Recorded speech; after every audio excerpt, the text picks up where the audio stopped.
Hello everyone, welcome to Educational World of Odisha.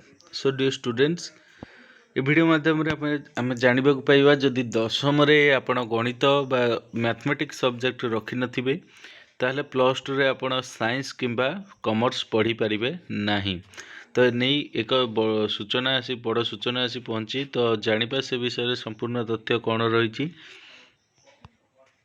ତ ଭିଡ଼ିଓଟି ଆରମ୍ଭ କରିବା ଆଗରୁ ଯଦି ଆପଣମାନେ ଆମ ଚ୍ୟାନେଲରେ ନୂଆ ଭିଜିଟ୍ କରିଛନ୍ତି ତ ଆମ ଚ୍ୟାନେଲର ଭିଡ଼ିଓଟିକୁ ଲାଇକ୍ କମେଣ୍ଟ ସେୟାର କରନ୍ତୁ ଏବଂ ଆମ ଚ୍ୟାନେଲକୁ ଯଦି ସବସ୍କ୍ରାଇବ୍ କରିନାହାନ୍ତି ତେବେ ସବସ୍କ୍ରାଇବ୍ କରିନିଅନ୍ତୁ। ତେବେ ଦେଖନ୍ତୁ, ଦଶମ ଶ୍ରେଣୀରେ ଗଣିତ ବିଷୟରେ ଶିକ୍ଷା ଗ୍ରହଣ କରିନଥିଲି ଯୁକ୍ତ 2 ବିଜ୍ଞାନ ଓ ବାଣିଜ୍ୟ ବିଭାଗରେ ପାଠ ପଢ଼ିପାରିବେ ନାହିଁ। 2021-22 ଶିକ୍ଷାବର୍ଷ ପାଇଁ ନାମଲେଖା ଚାଲିଥିବା ବେଳେ ଉଚ୍ଚ ମାଧ୍ୟମିକ ଶିକ୍ଷା ନିର୍ଦ୍ଦେଶାଳୟ ପକ୍ଷରୁ ଏଭଳି ଏକ ଅଜବ ନିର୍ଦ୍ଦେଶାବଳୀ ପ୍ରସ୍ତୁତ କରାଯାଇଛି।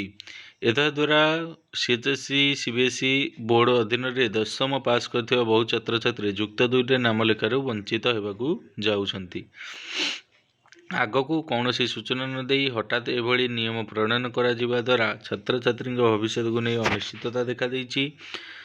ବିଶେଷ କରି ଉପାନ୍ତ ଅଞ୍ଚଳର ବହୁ ଛାତ୍ରଛାତ୍ରୀ ଏବେ ଉଚ୍ଚଶିକ୍ଷାରୁ ବଞ୍ଚିତ ହେବା ନେଇ ଆଶଙ୍କା ପ୍ରକାଶ ପାଇଛି। ରାଜ୍ୟର ସରକାର ତୁରନ୍ତ ଏଭଳି ଘଟଣା ହସ୍ତକ୍ଷେପ କରି ପଦକ୍ଷେପ ନେବାକୁ ଶିକ୍ଷାବିତ୍ ଅଭିଭାବକ ଦାବି କରିଛନ୍ତି। ସରକାରଙ୍କ ଏଭଳି ନିୟମ ଦ୍ୱାରା କୋରାପୁଟ ଜିଲ୍ଲାର ଜୟପୁରର ଜଣେ ଛାତ୍ର ଉଚ୍ଚଶିକ୍ଷା ପାଇବାରୁ ବଞ୍ଚିତ ହୋଇଛନ୍ତି। CHSE ବୋର୍ଡ଼ର ଅଧୀନରେ ପରୀକ୍ଷା ଦେଇଥିବା ଛାତ୍ରଛାତ୍ରୀ ଜଣଙ୍କର ଇଂରାଜୀରେ 85%, ହିନ୍ଦୀରେ 90%, ଇତିହାସରେ 86%, କମର୍ସିଆଲ ଷ୍ଟଡିଜରେ 98%, ଅର୍ଥନୀତିରେ 88%, ଫିଜିକାଲ ସାଇନ୍ସରେ 99 ମାର୍କ ରଖିଥିବା ଗ୍ରେଡ୍ A-ର କୃତକାର୍ଯ୍ୟ ହୋଇଛନ୍ତି। ସବୁଥିରେ ଉନ୍ନତ ପ୍ରଦର୍ଶନ କରିଥିଲେ ମଧ୍ୟ ସେ ଯୁକ୍ତ 2 ବିଜ୍ଞାନ ବିଭାଗରେ ପଢ଼ିବାରୁ ବଞ୍ଚିତ ହେଉଛନ୍ତି। ବିଜ୍ଞାନ ବିଭାଗରେ ନାମ ଲେଖାଇବାକୁ ତାଙ୍କୁ ସୁଯୋଗ ଦିଆଯାଇ ନାହିଁ, ମାତ୍ର ଏହା ଏକ ତା'ର ଉଦାହରଣ ମାତ୍ର। ଏଭଳି ଅନେକ ଛାତ୍ରଛାତ୍ରୀ ଏବେ ସରକାରଙ୍କ ନୂଆ ନିୟମରେ ଶିକାର ହୋଇଛନ୍ତି। ଏଭଳି ଘଟଣା ସାମ୍ନାକୁ ଆସିବା ପରେ ଇଣ୍ଟରନ୍ୟାସନାଲ ହ୍ୟୁମାନ୍ ରାଇଟ୍ସ କମିଶନ ରାଜ୍ୟ ସଭାପତି ଶିବ ସୁନ୍ଦର ସ୍ୱାଇଁ, ଯୁଗ୍ମ ନିର୍ଦ୍ଦେଶକ ଶଶାଙ୍କ ଶେଖର ପଣ୍ଡା, ଖୋର୍ଦ୍ଧା ଜିଲ୍ଲା ସଭାପତି ନାରାୟଣ ସାହୁ ଆଜି ଉଚ୍ଚ ମାଧ୍ୟମିକ ଶିକ୍ଷା ନିର୍ଦ୍ଦେଶାଳୟ ନିର୍ଦ୍ଦେଶକ ବିକାଶ ମହାପାତ୍ରଙ୍କୁ ସାକ୍ଷାତ କରି ଦାବିପତ୍ର ପ୍ରଦାନ କରିଛନ୍ତି। ସେମାନେ ଦର୍ଶାଇଛନ୍ତି ଯେ ନିୟମରେ ବିଷୟରେ ବହୁ ପୂର୍ବରୁ ଛାତ୍ରଛାତ୍ରୀଙ୍କୁ ଅବଗତ କରାଇବାରେ ଆବଶ୍ୟକତା ଥିଲା। ଏହି ବିଷୟରେ ଆଗରୁ ଜାଣିଥିଲେ ପିଲାମାନେ ଦଶମ ଶ୍ରେଣୀରେ ଗଣିତ ଶିକ୍ଷା ଗ୍ରହଣ କରିଥାନ୍ତେ, କାରଣ CHSEର ବୋର୍ଡ଼ରେ ଗଣିତ ବିଷୟକୁ ବାଧ୍ୟତାମୂଳକ କରାଯାଇ ନାହିଁ। ଏହା ଏକ ଇଚ୍ଛାଧୀନ ବିଷୟ ହୋଇଥିବାରୁ ଅଧିକାଂଶ ଛାତ୍ରଛାତ୍ରୀ ତାକୁ ବିଷୟ ଭାବେ ରଖିନାହାନ୍ତି। ଯଦି ରାଜ୍ୟ ସରକାରଙ୍କ ଏଭଳି କିଛି ନିୟମ କରିବାର ଥିଲା ତେବେ ଛାତ୍ରଛାତ୍ରୀଙ୍କ ପଢ଼ିବା ପୂର୍ବରୁ ଲାଗୁ କରିଥିଲେ ହୁଏତ କୌଣସି ବାଧା ଆସିନଥାନ୍ତା।